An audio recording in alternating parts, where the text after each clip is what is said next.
Since the closing of programs in Long Island, Boston has recovered some lost ground in shelter and recovery programs. But advocates for people who need those programs say there's still more work to be done. We'd like to welcome two members of the Boston Homeless Solidarity Committee, Cleve and Bill Heilman. Thank you both very much for being with us. Thank you. Nice to be here, Chris. I want to start with Cleve because I think you've been keeping count in a way here, and I think from the city the word is that they've replaced the shelter beds they've lost. But talk about well, how much wiggle room is there? None. There's no wiggle room at all. It's better than what we had at the South End Fitness Center. And that was just a temporary shelter. That was a temporary shelter. It opened in mid-October. The Southampton facility started opening in April and was complete, I think, in June or July. They've replaced all the beds, but the Southampton shelter, as well as the Woods Mullen shelter, which is now all women, are full, and all of their overflow is taken, even before we get into the winter, the coldest winter months. Bill, I know you've been staying at places not in the city of Boston, but pretty close. What's the experience like, once you've entered that territory of homelessness? It's really demoralizing, and it makes it hard to maintain a positive self-image. The proximity to other people who have sometimes serious mental health and substance abuse issues makes it hard to work on your own issues and to feel safe. And the way that the shelters are run really makes you feel passive and doesn't really give you a lot of agency. You're required to be in by a certain time, and you're required to be out by a certain time, and you have to spend most of your time out on the streets. It does provide a place to sleep, and some places are less chaotic than others because of their policies, but it doesn't really give you a lot of ammunition or food for improved self-image, which would, I think, help people get out of being homeless. Cleve, when you have a shelter that's at or near capacity, that I imagine diminishes the number of good choices, but what would you say should be done now differently as far as policies, some things that you'd like to see? Well, one of the things that Mayor Walsh keeps talking about is the fact that Boston is the hub for homeless people. I think primarily because there's such good services available for homeless people. The Boston Healthcare for the Homeless at Boston Medical Center and Mass General in Boston are excellent facilities for all of the medical, mental health services that you need. You have social workers helping you out with things like Social Security disability, food stamps, that kind of thing. The mayor would like to see some of the surrounding communities be a little bit more active in taking in homeless people, so that the city of Boston is not responsible for so many. And one of the things about Boston is that all of the shelters that are available are very large shelters, and they really seem more like warehouses than anything else. Their primary objective is to provide people a place to sleep at night, make sure they have breakfast and supper. But that's really it.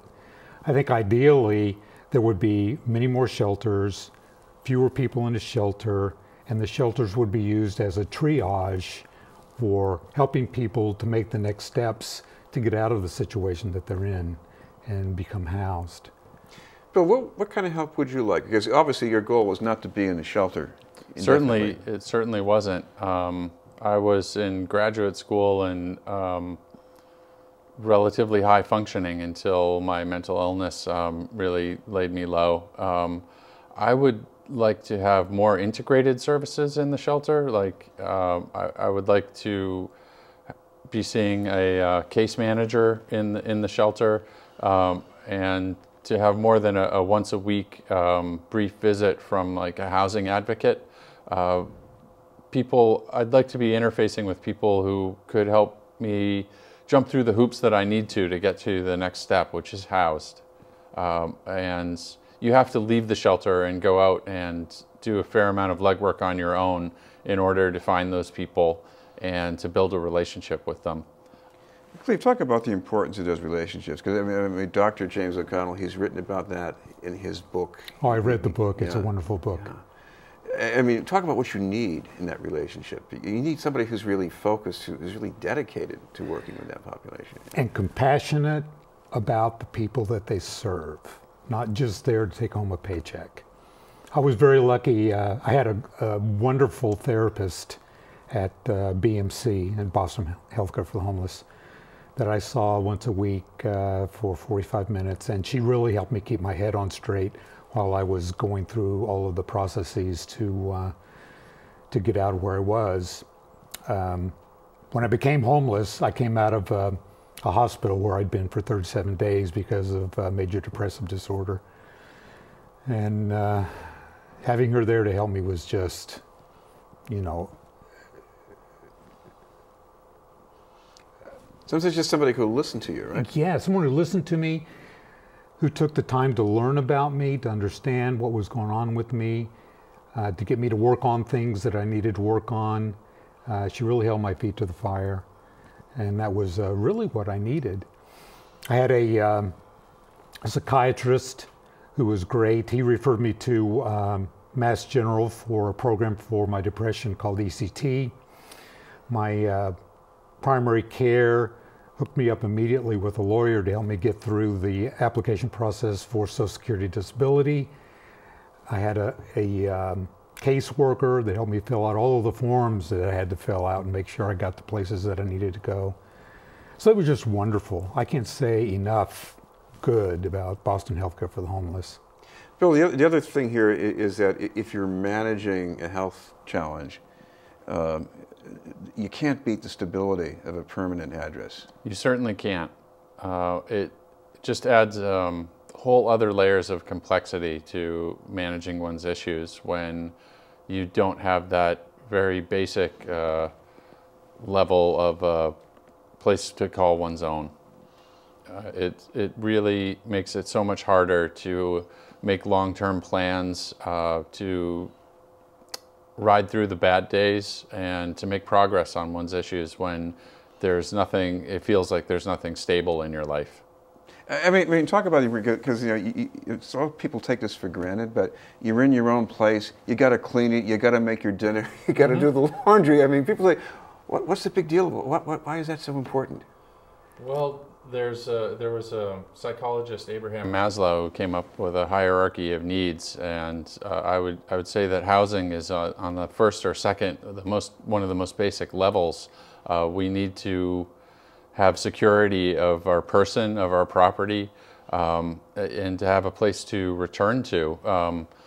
Yes, there are chores that go along with it, but I would trade places in a heartbeat with someone who's not willing to, or unwilling to clean their apartment, or is tired of doing the dishes again. I would be delighted to have dishes to do. That's right. Cleve, the other thing here is that there isn't enough of this to go around the way things are right now. Right. So what should be done about that? You know, I don't know. Boston seems to be going in a direction of building more and more expensive housing and driving down the market for low-income housing and affordable housing. So, you know, the Boston Metroplex area needs more low-income housing. And not just for people who are homeless, for the working poor, of which there's an army.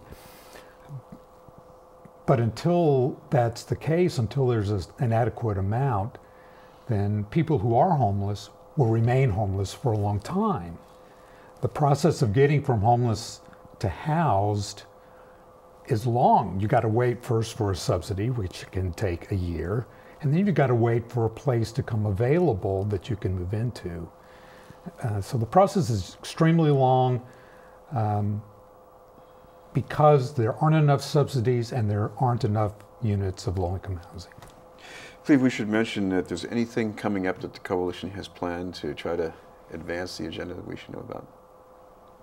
On December the 21st at the Church on the Hill, there's the annual memorial service to recognize all of the homeless people who have died in the past year. So that will be Monday the 21st from noon to 1, with lunch afterwards from 1 to 2.